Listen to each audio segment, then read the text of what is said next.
Evangelho de João, capítulo de número 1. Enquanto você abre, eu quero aqui dizer para vocês que Evangelho significa boa nova de salvação. Tanto o Evangelho de Mateus, o evangelista Mateus, o evangelista Marcos, o evangelista João e também o doutor Lucas, eles se empenharam em escrever aquilo que o Espírito Santo os impulsionou a escrever, para que essa boa nova de salvação alcançasse a todos os corações, em todos os lugares do mundo, em todo o tempo. Amém? Esse evangelho aqui especificamente, ele foi o último escrito, e ele foi escrito aproximadamente nos anos 90 depois de Cristo. Entre 50 e 60 anos depois da morte do Senhor Jesus. Então o apóstolo João, ele escreve esse evangelho e ele direciona esse evangelho para a cidade de Nazaré, para Cafarnaum, para Betsaida, para Caná da Galileia, para Edom, para Samaria, para Tiberíades e também para Betânia. Essa região que eu falei a respeito dela aqui, essas cidades aqui, são as principais cidades que viram a glória de Deus na pessoa de Jesus. Nazaré é a cidade que Jesus cresceu.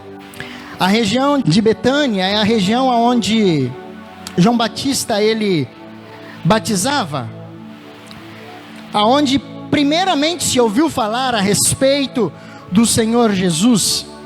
Caná da Galileia foi a cidade ou a região que viu o primeiro milagre do Senhor Jesus. Cafarnaum foi a cidade onde Jesus foi morar depois de sair de Nazaré. E as demais cidades são cidades ao redor dessas cidades, e que viram a glória de Deus na pessoa de Jesus Cristo e também de João Batista, de uma maneira muito real, ao ponto de que o Senhor Jesus Cristo, em dado momento no Evangelho de Mateus, no capítulo de número 11, ele começa a lamentar a respeito da realidade que vivia tanto Betânia, quanto Cafarnaum, quanto Betsaida, e ele declara, dizendo: olha, se lá na cidade de Edom tivesse ouvido o que vocês ouviram,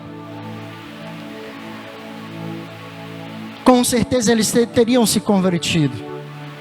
E ele diz mais: se em Sodoma tivesse visto e ouvido o que vocês viram e ouviram. Sodoma existia até os dias de hoje. Jesus ele declara o que aconteceu e a pequenez da fé ou a incredulidade do coração desse povo. E aproximadamente 50, 60 anos depois, o evangelista João então escreve. E o principal propósito do evangelista João é mostrar para esse povo quem é esse Jesus que cresceu no meio deles, esse Jesus que fez tantos milagres no meio deles, e que eles tinham dificuldade de crer nele. E então ele começa dizendo assim, o versículo 1: no princípio era o verbo, e o verbo estava com Deus, e o verbo era Deus.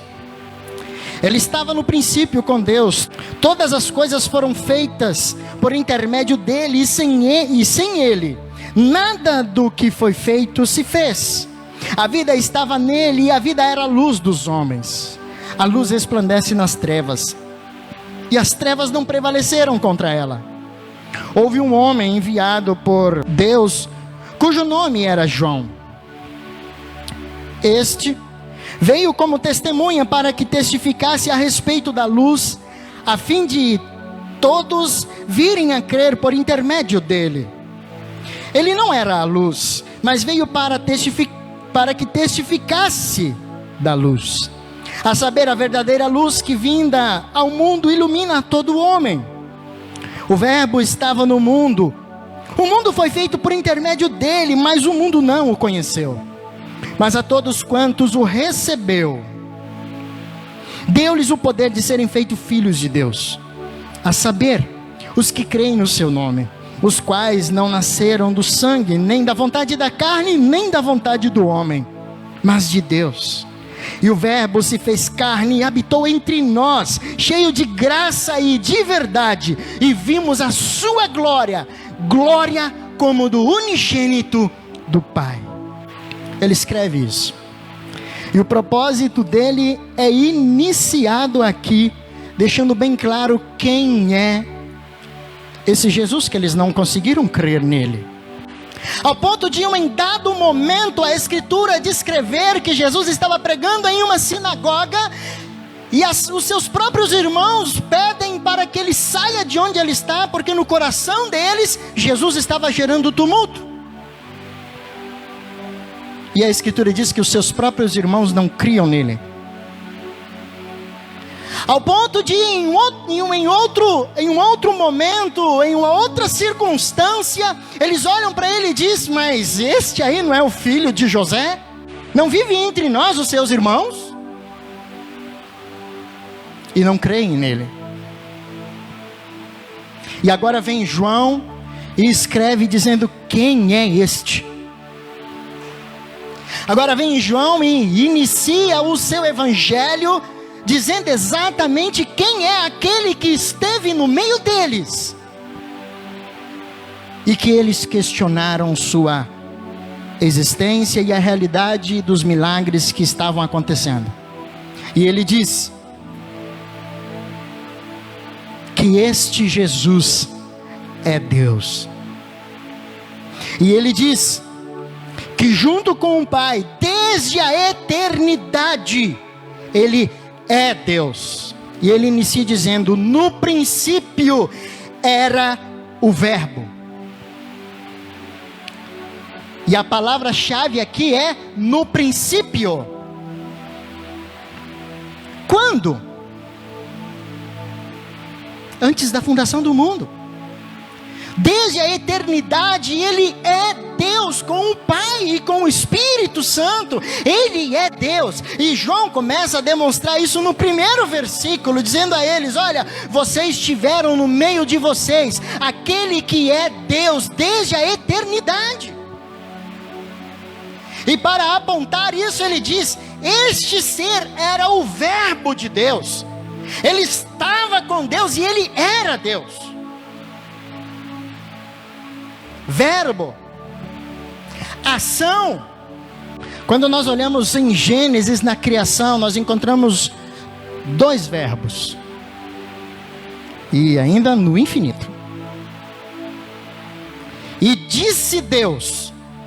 E por vários lugares lá no capítulo 1, e disse Deus, e disse Deus, e disse Deus. E no versículo de número 26, está o segundo verbo: façamos. É sobre esse verbo que o evangelista João está falando sobre ele. Jesus nada mais é do que a ação de Deus na eternidade.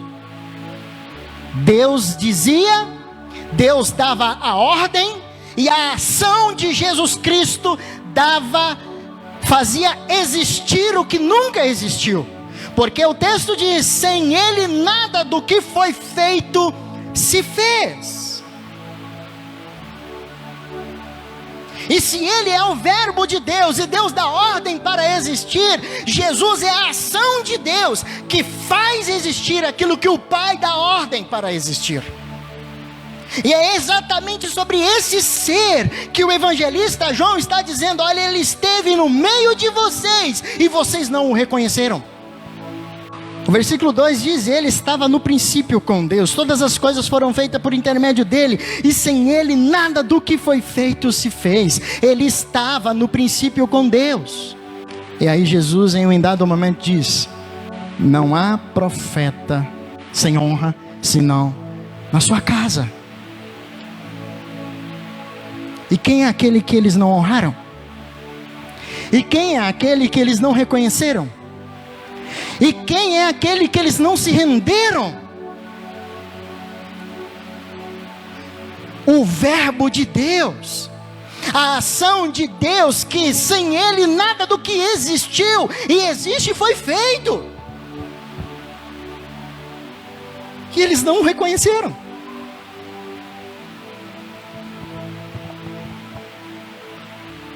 E aí vem no versículo 4, na primeira parte, ele diz o seguinte: a vida estava nele. A vida estava nele. Em outras palavras, Jesus é a ação de Deus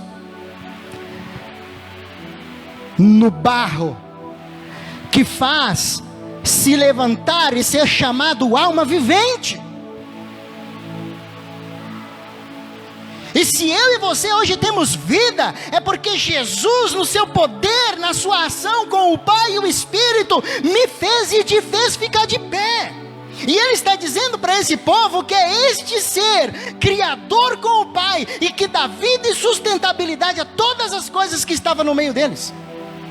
E é esse ser que por meio do seu Espírito hoje está no nosso meio, igreja. A vida estava nele. E aí o apóstolo João dá um salto da criação e vai para morte e ressurreição. E a vida é a luz dos homens. A vida estava nele, e a vida era a luz dos homens. Disse Jesus: eu sou a luz do mundo.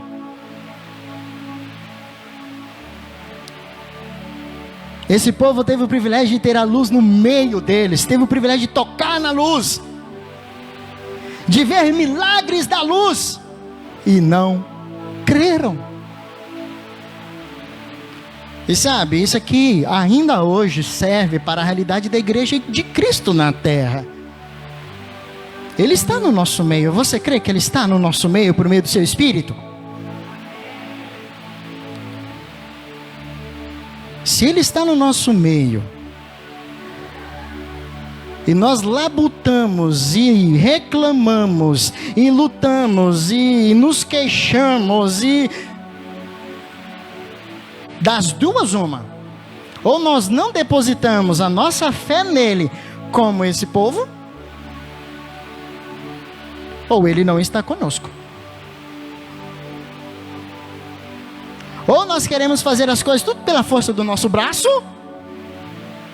ou mentimos dizendo que Ele está conosco quando não está. Ou só tem a sua presença física. E Ele diz: ai se em Tiro e em Sidão, o Evangelho de Mateus, ai se em Tiro e Sidão, se tivesse ouvido e visto o que vocês viram, Cafarnaum, Betsaida, eles já teriam se convertido. Quem é Tiro e quem é Sidom? Duas cidades gentis, que os judeus tinham elas engasgado, que repugnavam eles. E Ele olha e diz: se lá em Tiro, se lá em Sidão, que vocês rejeitam como rejeitam, se tivesse visto e ouvido o que vocês ouviram, eles já teriam se convertido. E aí Ele volta para Cafarnaum, onde é a casa dele, onde ele morava então, e diz: Cafarnaum, ai de ti, se em Sodoma, está lá no capítulo 11, a partir do versículo 20 de Mateus, ai de ti, se em Sodoma tivesse visto e ouvido o que vocês viram e ouviram. Sodoma existia até os dias de hoje. Na segunda parte do versículo 4, João aponta para o Verbo encarnado. Ele é a luz, Ele era e Ele é a luz dos homens. Luz tal, que vinda ao mundo, dissipa as trevas. E segundo Isaías, no capítulo 9, resgata aqueles que viviam e vivem na região da sombra da morte. Que segundo Paulo aos Efésios 2, que resgata aqueles que estão e estavam e estão mortos pelos seus delitos e pecados. Que segundo Paulo aos Colossenses no capítulo 1, versículo 13, é aquele que resgata o homem do império das trevas e o transporta para o seu reino, reino de luz. Esse era Jesus que estava no meio deles, e esse é Jesus que está no nosso meio, o Todo-Poderoso, aquele que nos gerou no ventre da nossa mãe, que deu vida lá no ventre da nossa mãe, que fez com que crescêssemos lá, que nascêssemos de lá, e que tivéssemos a estatura e o corpo que temos hoje, nutrido e vivo. Se Ele é poderoso para fazer isso, não é poderoso para salvar? Não é poderoso para libertar? Não é poderoso para transformar, para resgatar? É claro que é. Já no versículo 5, o apóstolo João diz que a luz resplandece nas trevas e as trevas não prevaleceram contra ela. Há um jogo de palavras diferente aqui. Começa do presente e vai para o passado. A luz resplandece nas trevas e as trevas não prevaleceram contra ela. O reino das trevas nunca foi soberano. O reino das trevas nunca esteve acima do reino de luz. O poder das trevas nunca esteve acima do poder do Criador e sustentador de todas as coisas. E todas as vezes que a luz resplandeceu, as trevas precisaram dissipar-se, as trevas precisaram dar espaço, as trevas precisaram se render. E todas as vezes que a luz resplandece, meus queridos, não há treva que prevaleça. É exatamente isso que o apóstolo João está escrevendo. Olha, a luz, Jesus, o Criador de todas as coisas, o Verbo de Deus, nunca esteve aquém, nunca foi vencido e jamais será. A respeito deste, em Apocalipse, o mesmo apóstolo João diz: Ele é o alfa, Ele é o ômega, Ele é o princípio, Ele é o fim. A respeito desse Jesus. O mundo afastado de Deus, espiritualmente ignorante e cego, que não conheceu e nem conhece Deus em seus caminhos e decisões, tem agora diante de si a oportunidade de ter sua vida dirigida com propósito. Lâmpada para os meus pés é a sua palavra, verbo, e luz para os meus caminhos, Jesus de Nazaré. Amém. Você não precisa andar nas trevas. Você não precisa olhar para as trevas, porque Ele é lâmpada para os seus pés e é luz para os seus caminhos. Ele é lâmpada para os meus pés e Ele é luz para os meus caminhos. Meus queridos, isso significa que se alguma porta me abrir ou te abrir nas trevas, não entre por ela. Por melhor que seja essa porta, não tem a bênção do reino, não tem a bênção do verbo, não tem a bênção de Deus. E ela só vai dar nas trevas. E se eu entrar por essa porta, eu vou andar sozinho. Ele vai me ver, mas eu não terei o seu aval. Eu não terei o seu cuidado, a menos que eu me arrependa e volte. Porque Ele é a luz, e nele não há treva nenhuma. E se nele não há treva, e eu andar nas trevas, então eu estou fora dele, porque nele não há treva. Versículos 6 e 7 diz assim: Houve um homem enviado por Deus, cujo nome era João. Este veio como testemunha para que testificasse a respeito da luz, a fim de todos virem a crer por intermédio dele. João Batista, segundo a Bíblia, ele é enviado por Deus como precursor de Jesus na sua primeira manifestação. E a Bíblia deixa claro que ele não era a luz. Ele não era, não é e jamais será. Mas ele foi o homem escolhido por Deus, abençoado por Deus, que teve o privilégio de preceder Jesus em sua missão. Talvez você esteja dizendo assim: nossa, que privilégio João Batista teve. Eu quero dizer para você que agora tem aplicação pessoal para a igreja. Jesus veio, João Batista o precedeu, Deus recolheu João Batista, Jesus cresceu, cumpriu a missão, morreu na cruz, levando sobre si os nossos pecados, ressuscitou para justificar-nos de nossos pecados, perdoando todos os nossos delitos, encravando tudo lá na cruz. Foi ao céu, mas antes de ir ao céu, ele reúne os seus discípulos e diz a eles: agora vocês vão e façam outros discípulos, eu estarei com vocês todos os dias, até a consumação dos séculos, porque eu vou preparar lugar para vocês, e quando eu for e preparar-vos lugar, eu voltarei segunda vez, e voltarei para receber vocês, para que onde eu esteja, estejais vós também. Sabe o que isso significa, meus queridos? Que assim como Deus escolheu João Batista, hoje Ele tem escolhido a mim e a você para preceder Jesus na sua segunda vinda. Que privilégio! Que privilégio!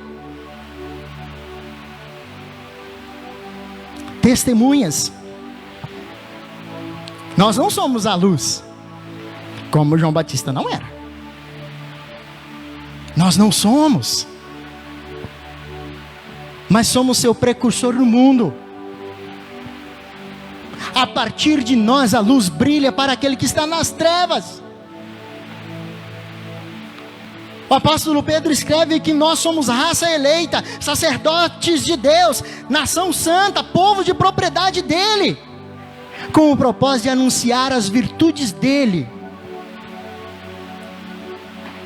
para o nosso povo.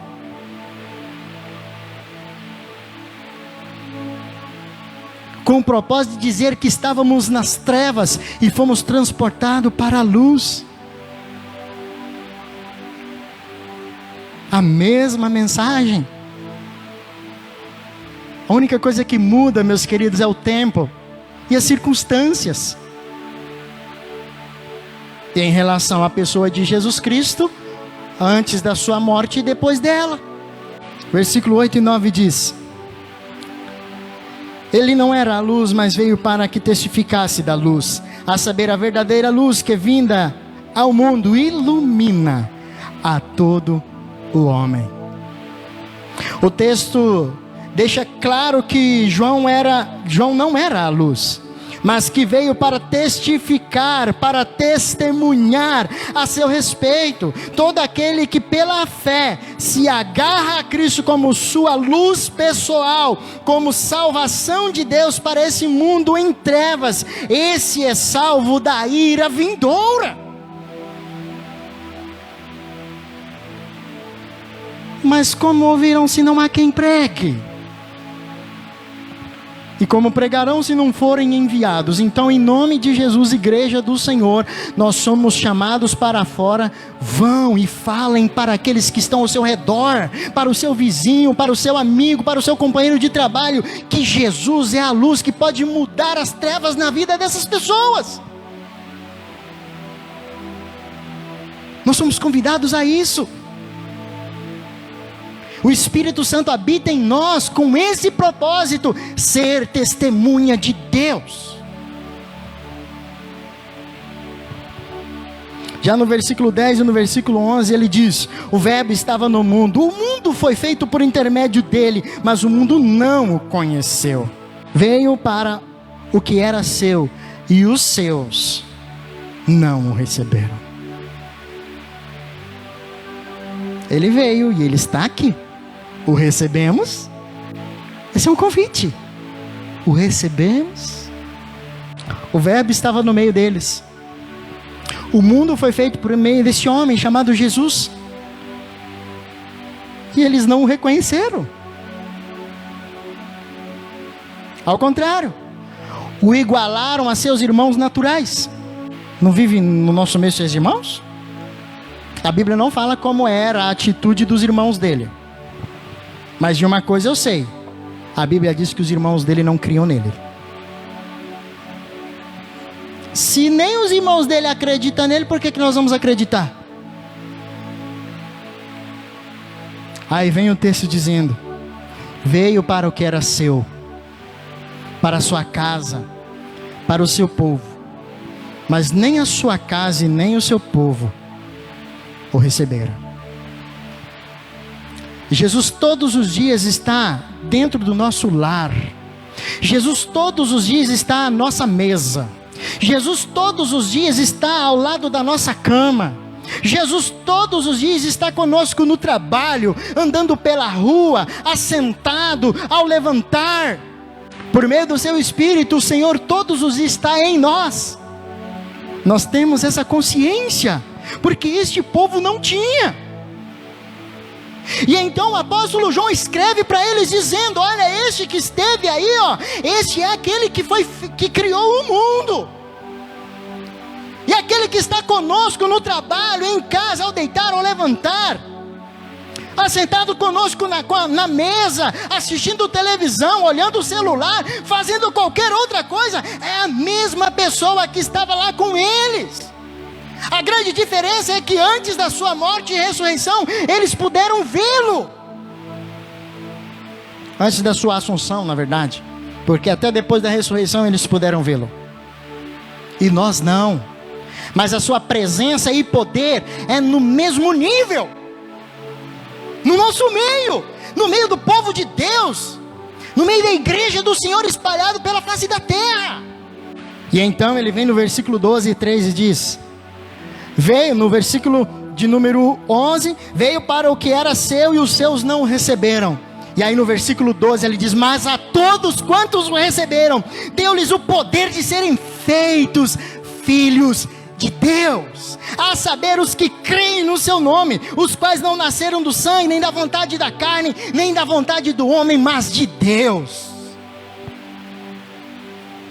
E então ele revela o tamanho e o poder desse Senhor. Mas a todos quantos o receberam, deu-lhes o poder de serem feitos filhos. Nossa filiação a Deus, a minha filiação a Deus, a sua filiação a Deus, não é e nunca será feito por meio de ações comuns e naturais.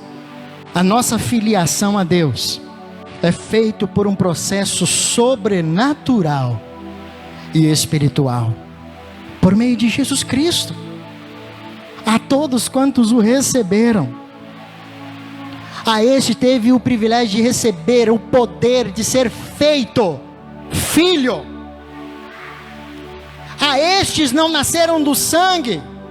E o que significa isso? Ser feito filho de Deus não é estabelecer a minha, a sua, a fé de quem quer que seja no nascimento natural. Não é nascido do sangue. Não é por meios comuns. O meu pai e a minha mãe que está ali, eles não tiveram e jamais terão o poder de me dar a salvação, porque são meus pais. É por isso que o texto diz: não nasceram do sangue. A eles receberam, e eles receberam o poder de serem feitos filhos. É do poder do alto, não é do sangue, não é da carne. E o que significa isso? Porque ele diz que também não é da vontade da carne. Não é pela obediência à lei humana que o ser humano é nascido de Deus ou nasce de Deus. Não é vontade da carne, não é obediência humana no sentido das leis que lhe são aplicadas. Não, essa pessoa, ela é muito prudente, olha só como é que... Não, ela consegue obedecer 9 dos 10 mandamentos. Sim, eu quero dizer que a Escritura diz que se nós pecarmos em um i ou um tio da lei, nós somos culpados dos outros demais. Ou seja, se eu acerto em 9 e erro em 1, eu sou culpado de todos, porque não existe 1% de desobediência. Desobediência não tem porcentagem, desobediência é desobediência, ponto. É 100% de desobediência. Ah, mas eu acertei em 9. O assassino talvez até ama a esposa dele, mas matou o vizinho. Mas não é porque ele ama a esposa dele que ele não é criminoso. Ele pode até receber alguns benefícios pela atitude, por ser réu primário, coisa parecida. Mas ele é condenado. 100% de condenação no ato que ele cometeu de ruim. É por isso que não é a carne, aqui no sentido espiritual, a fé nas obras da carne que salva. Não é a fé aplicada na obediência das leis que salva. E por fim ele fala, não nasceram do homem. Não é baseado na vontade do homem. Nossa, eu desejo, eu anseio que o A, que o B seja salvo. Então ele vai ser salvo porque eu quero. Não! Eu posso interceder por ele, eu devo interceder por ele. Eu posso orar e clamar ao Senhor, e devo orar e clamar ao Senhor pela salvação dele. Mas essa obra é única e exclusiva do Espírito Santo no poder de Deus. Nós não temos condições de fazer isso. E aí ele vem para esse povo que não creu em Jesus e que cria nessas coisas que eu acabei de dizer aqui, porque quando ele diz que não é nascido do sangue, não é nascido da carne, nem da vontade do homem, ele está dizendo, ó, vocês se baseiam nisso e vão se perder se vocês não mudarem a fé de vocês. Se vocês não pegarem a fé de vocês e aplicar no que é verdadeiro, vocês todos vão perecer. E se ainda hoje existir alguém, ou se alguns de vocês acreditam que alguém pode levar o outro para o céu, de carona, né? Que é aqui a vontade do homem, que por obedecer algumas coisas é salvo, ou que o meu pai e minha mãe é crente, eu vou de carona. Não vai por isso não. Ele diz aqui, ó, não recebeu o poder de ser feito filho de Deus. Não recebeu o poder de ser feito filho de Deus. Não vai de carona.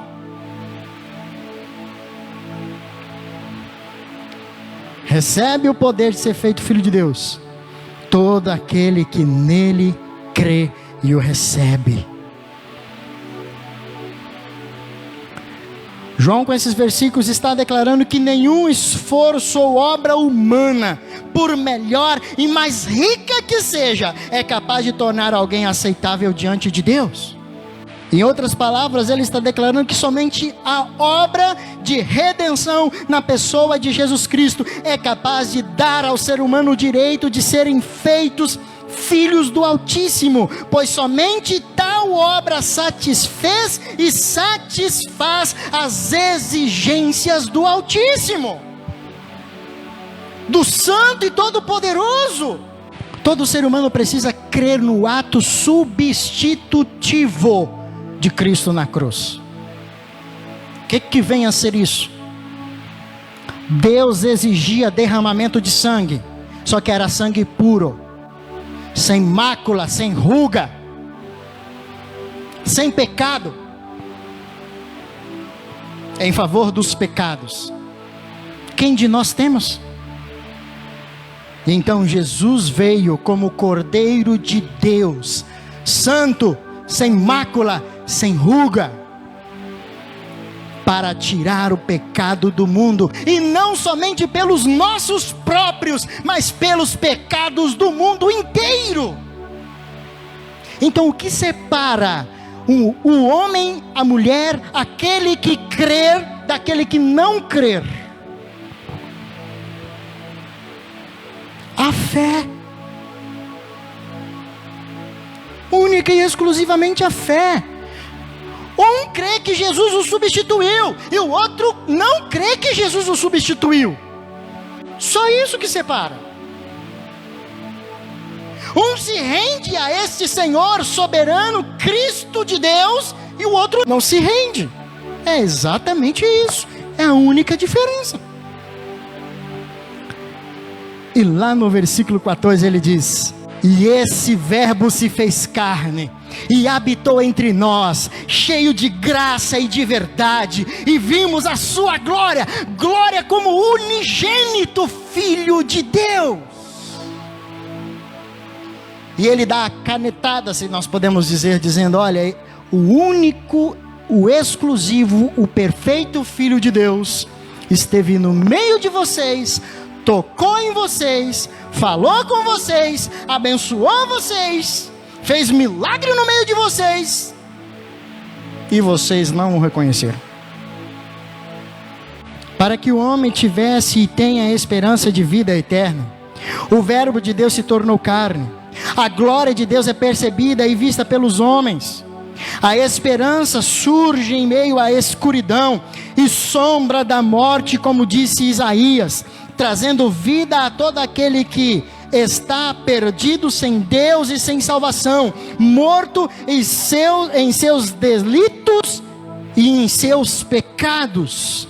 O nome daquele que habitou entre os homens, o qual João afirma que vimos a sua glória, é Jesus Cristo, o Nazareno. Em todo canto, esse Senhor Jesus, esse que esteve no meio daquele povo, e que hoje habita no meio da igreja com o seu Espírito, e por meio dele, somente ele é a esperança que nunca confundirá aquele que nele crê. Amém? E por fim, eu quero dizer que esse mesmo João que escreveu esse evangelho, ao iniciar Apocalipse, ele descreve que ele vê esse Senhor Jesus. E a Escritura descreve que João diz que quando ele viu o Senhor, ele caiu como morto. Tamanha glória do Filho de Deus. E é sobre esse Senhor que ele está escrevendo aqui, e dando às igrejas que estão se estabelecendo naquelas regiões o privilégio de conhecê-lo como ele é, e não como eles apenas viram e denotaram entre si.